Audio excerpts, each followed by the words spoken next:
তুমি যদি একাদশ শ্রেণীতে পড়তে থাকো তাহলে তোমার জন্য এই ভিডিওটি খুবই গুরুত্বপূর্ণ হতে যাচ্ছে, তাই এই ভিডিওটি লাইক, শেয়ার এবং সাবস্ক্রাইব করে তোমার বন্ধু-বান্ধবদের অবশ্যই যাও। x plus b divided by cx plus d। আচ্ছা, তাহলে এটা কি করতে হবে? এখানে y ইকুয়াল করতে হবে। কেমন? y ইকুয়াল যেটা লেখা আছে এটা লেখো, x plus b cx plus d।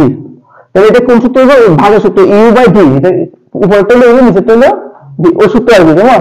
তাহলে এই সূত্রটা কি? এখানে dy by dx equal to কি হবে? এখানে নিচে যেটা আছে এটা সেম থাকবে, square cx plus d whole square. আর এখানে কি হবে মনে রাখো, কি করতেছি?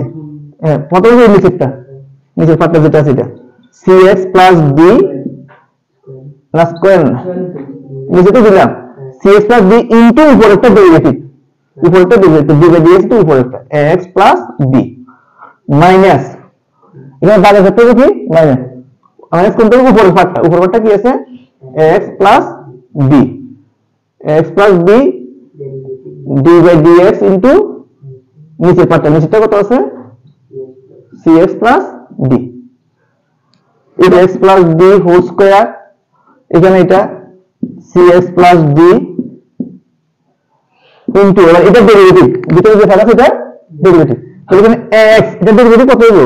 শুধু a, কারণ x এর ডেরিভেটিভ কত? 1 আর b এর ডেরিভেটিভ 0। তাহলে এখানে ডেরিভেটিভ হলো শুধু a minus x plus b, এখানে যেটা আছে এটা লিখছি। এবার এটার ডেরিভেটিভ cx, এখানে cx এর ডেরিভেটিভ কত? c প্লাস এটা b এর ডেরিভেটিভ কত? 0, কারণ x এর ডেরিভেটিভ 1 ইনটু, তাহলে এটা হলো। বুঝা গেছে? তাহলে আমাদের ডেরিভেটিভ করার কাজ শেষ। এবার শুধু নরমাল ক্যালকুলেশন করো, এতটুকু মধ্যে ডেরিভেটিভ শেষ। বুঝা গেছে? এবার নরমাল ডেরিভেটিভ করব আমরা এখানে। এবার cx plus d, এটা গুণ করে না, গুণ করলে গুণ না করলে আমি করব, এখানে এতটুকু থাকলেও কোনো অসুবিধা নাই। নিচে নেই, হ্যাঁ হোস করতে বানাতে পারো, কোনো অসুবিধা নেই। মানে বানাতে চাইতেছি না আর কি, ওই জামালা করে তো লাভ নাই। কেমন? বানালেও হইব। এটা গুণ করলে কত হইব? x c plus a d minus, এখানে যদি গুণ করি x c minus b c, এটা গুণ করছি। কেমন? তাহলে x c কি এটা কাটা গেল, তাহলে উপর থাকে কত? a d minus b c, আর নিচে কত? cx plus d whole square. এতটুকু লিখে আর বেশি ক্যালকুলেশন করার দরকার নেই।